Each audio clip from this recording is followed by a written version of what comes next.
സ്നേഹം മാത്രം, സ്നേഹം മാത്രം, അത്രേ ഉള്ളൂ. ആരും ഒന്നും പറയരുത്. കരയിപ്പിച്ചോളാം ചേച്ചി, കരയിപ്പിച്ചോളാം. അവസാനത്തെ ബിഗ് ബോസ് കൊള്ളാം.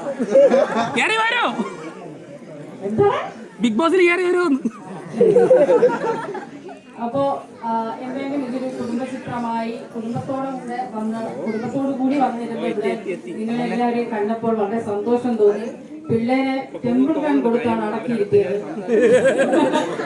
താഴെ ഇരുന്ന് കേൾക്കുന്നുണ്ടായിരുന്നു, ഏതൊക്കെയോ കുഞ്ഞുങ്ങൾ ബഹളം ഉണ്ടാക്കിയപ്പോ ടെമ്പിൾ റൺ കൊടുത്തിട്ട്. അപ്പൊ ഇവള് റാണി പറയായിരുന്നു ടെമ്പിൾ റൺ. അപ്പോൾ വളരെ സന്തോഷം. ഇത് കൂടുതൽ ഫാമിലിയിലേക്കും കൂടുതൽ എന്താ പറയാ ഇതുപോലുള്ള ആൾക്കാരിലേക്കും എത്തിക്കാൻ ഞങ്ങൾ ഈ പറഞ്ഞ പോലെ പബ്ലിസിറ്റി ഒന്നും ആദ്യം കൊടുത്തിരുന്നില്ല. മൗത്ത് പബ്ലിസിറ്റിയിലൂടെ തന്നെയാണ് ഈ സിനിമ ഇത്രയും വിജയം കൊണ്ടത്. ഇനിയും നിങ്ങളുടെ വായിൽ നിന്ന് വീഴുന്ന നല്ല വാർത്തകൾ അതുകൊണ്ട് തന്നെ ഈ സിനിമ മുന്നോട്ട് പോട്ടെ. നിങ്ങൾ തന്നെയാണ് ഈ സിനിമയുടെ വിജയം, അതായത് ഞങ്ങളെ വിജയിപ്പിച്ചത് നിങ്ങൾ തന്നെയാണ്. അതുകൊണ്ട് ഈ സിനിമയുടെ വിജയവും നിങ്ങൾ തന്നെയാണ്. നിങ്ങളിലൂടെ തന്നെ വേണം ഞങ്ങൾ വളരാൻ. സോ ഇനിയും ആൾക്കാരിലേക്ക് എത്തിക്കുക. ഒരു നല്ല സിനിമ ആരും മിസ് ചെയ്യരുത്. അതുകൊണ്ടാണ് തിരുവനന്തപുരംകാരോട് ഞാൻ എന്ത് പറയാനാ, എന്നും സ്നേഹം, സന്തോഷം.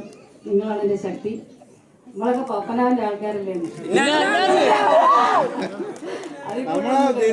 ആൾക്കാരാണ്, മനസ്സിലായില്ലേ?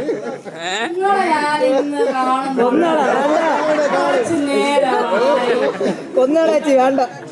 അസീസ് നെടുമങ്ങാട് ഇവിടെ എവിടെയോ ഇരിപ്പുണ്ട്, ബാക്ക് സ്റ്റേജിൽ ഇരിപ്പുണ്ട്. ഉണ്ടെങ്കിൽ വരണം. സ്റ്റേജുമായി ബന്ധപ്പെട്ട